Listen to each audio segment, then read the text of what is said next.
வணக்கம் ஃப்ரெண்ட்ஸ். இன்றைக்கி வீடியோவில் என்ன பார்க்க போகிறோன்னா, நம்ம என் ஃப்ரெண்டு கேட்டாங்க அப்படின்னு சொல்லி எம் போட்டு வச்சுருந்தோம். அவங்களுக்கு இப்போ வி போடணும். அந்த வியை தான் எப்படி போடணும் அப்படிங்கிறத பார்க்க போகிறோம். 2 அடி ஒயர் எடுத்து பாருங்கள், ஊசி கோர்த்து வச்சுருக்கேன். எப்படி போடணும்னு பார்த்துடலாம். 4 மணி பூவில் தான் போட போகிறோம். பாருங்கள், வெள்ளை பாசி தான் எடுத்து வச்சுருக்கேன். ஒரு 4 பாசி போட்டுடலாம். 4 பாசி போடுங்க. பாருங்கள், 4 பாசி போட்டு வச்சுருக்கேன். இதில் 4வது பாசியில் இன்னொரு சைடு ஊசி எடுத்து நம்ம குறுக்க விட்டுடலாம். 4 மணி பூவில் தான் போட போகிறோம், அந்த எம் போட்டது போல். இப்போ இதை சென்டர் படுத்தி விடலாம். அப்படி வந்தாச்சு. இனி இந்த சைடு இடது பக்கம் 2 பாசி, இடது பக்கம் 2 பாசி போட்டுடலாம். வலது பக்கம் 1 பாசி. ஏன்னா 4 மணி பூ தான் போட போகிறோம். நமக்கு டொயின் உள்ள 1 பாசி இருக்குது. அதனால் 3 பாசி போட்டிருக்கோம். ஒரு சைடு 2 பாசியும் ஒரு சைடு 1 பாசியும் போட்டால் தான் நமக்கு நேரே வரும். பாருங்கள், 2 பூ போட்டாச்சு. இதே மாதிரி இன்னும் ஒரு 3 பூ போடுங்க. 5 பூ ஆயிரும். அதுக்கப்புறம் 6வது பூ போடும்போது சொல்கிறேன். பாருங்கள், 5 பூ போட்டாச்சு. இனி நம்ம 6 பூ போடணும். இதில் 6வது பூ போடும்போது ஒரே சைட்லேயே 3 பாசியும் போட்டுருங்க. அப்போ நமக்கு இதில் இந்த லைன் திரும்பி வரும். இப்போ நான் 3 பாசி போட்டுட்டு காமிக்கிறேன். 3 பாசி போட்டுட்டு 3வது பாசியில் இந்த ஒயரை இப்படி குறுக்க விட்டு எடுத்துட்டால் நமக்கு இப்படி திரும்பிடும். பாருங்கள், இப்படி திரும்பியாச்சு. இதில் இன்னொரு பூ போடணும். பாருங்கள், இப்போ 6 பூ போட்டாச்சு. இனி நமக்கு இந்த சைடு தான் எப்படி கொண்டு போகணும். அதனால் இந்த சைடே 3 பாசியும் போட்டுடலாம்.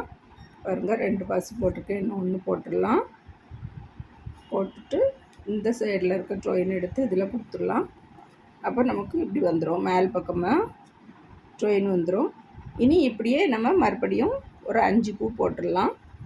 இந்த சைடு 2 பாசி, அந்த பக்கத்தில் 1 பாசி. 2 போட்டாச்சு. இனி இந்த சைடு 1 பாசி இப்படியே போட்டு கொண்டு வந்துடுங்க. இப்போ நமக்கு 2 பூ போட்டாச்சு. பாருங்கள், 2 பூ போட்டாச்சு. இன்னும் இதே மாதிரி 4 பூ போட்டுருங்க. போட்டு முடிச்சிடலாம். போட்டுட்டு நானும் காமிக்கிறேன்.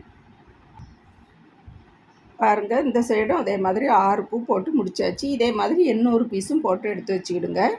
நானும் போட்டு எடுத்துகிட்டு வரேன். பாருங்கள், இப்போ இன்னொரு பீஸும் போட்டு எடுத்தாச்சு. இனி நம்ம இதை மேலே வச்சு நம்ம எம் எப்படி ஜாயின் பண்ணோம் அதே மாதிரி ஜாயின் பண்ணிடலாம். பாருங்கள், இப்போ நமக்கு இதில் 1 பாசி உள்ளோடி ட்ரெயின் இருக்குது. இப்போ இந்த சைடில் 1 பாசி போட்டுக்கிடலாம். 1 பாசி போட்டுட்டு இந்த சைடில், அந்த சைடு எந்த பக்கம் அந்த பாசி இருக்கோ அதே நேருள்ள பாசியில் இப்படி 1 பாசியை போட்டுட்டு இன்னொரு பாசி போட்டு அந்த சைடில் உள்ள ட்ரெயின் எடுத்து நம்ம இப்படி குறுக்க விட்டுடலாம். அப்போ நமக்கு 1 பூ கிடைக்கும். இதே மாதிரி ஜாயின் பண்ணி எடுத்துடலாம். பாருங்கள், 1 பூ கிடச்சிருக்கு. இனி இதை எப்படி எடுத்து வச்சுட்டு இந்த சைடு ட்ரெயினை இந்த பாசிலையும், இந்த இடது பக்கத்தில் இருக்கக்கூடிய ட்ரெயினை இந்த பாசிலையும் கொடுத்து நம்ம இதே மாதிரி தான் ஒவ்வொரு பாசி போட்டு போட்டு கொண்டு வர போகிறோம். போட்டு எடுத்துகிட்டு வாங்க, அதுக்கப்புறம் பார்க்கலாம். ஈஸி தான். இதை இந்த ட்ரெயினை இந்த பக்கத்தில் கொடுக்கணும். ஈஸியாக தான் இருக்கும். நீங்களும் போட்டு இதே மாதிரி எடுத்துகிட்டு வாங்க. பாருங்கள், இனி இந்த பக்கத்தில் உள்ள ட்ரெயினை இந்த பாசியில் கொடுக்கணும். கொடுத்துட்டு நடுவில் 1 பாசி போடணும். அவ்வளோதான். 4 மணி பூ தான் வந்துக்கிட்டே இருக்கும்.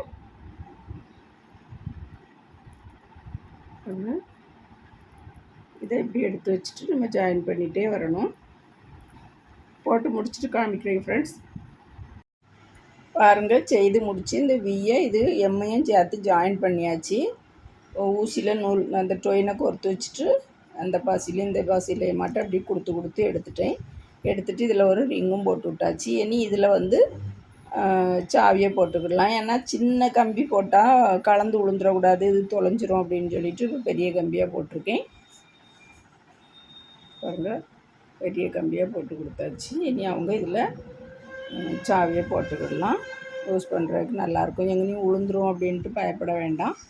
அதனால் இப்படி செய்து கொடுத்துருக்கேன். நீங்களும் இதே மாதிரி ட்ரை பண்ணி பாருங்கள் ஃப்ரெண்ட்ஸ். வீடியோ பார்த்ததுக்கு ரொம்ப ரொம்ப நன்றி. இன்னொரு வீடியோவில் சந்திக்கிறேன். விரல் வலி கலைகள் தொடரட்டும். நன்றி, வணக்கம்.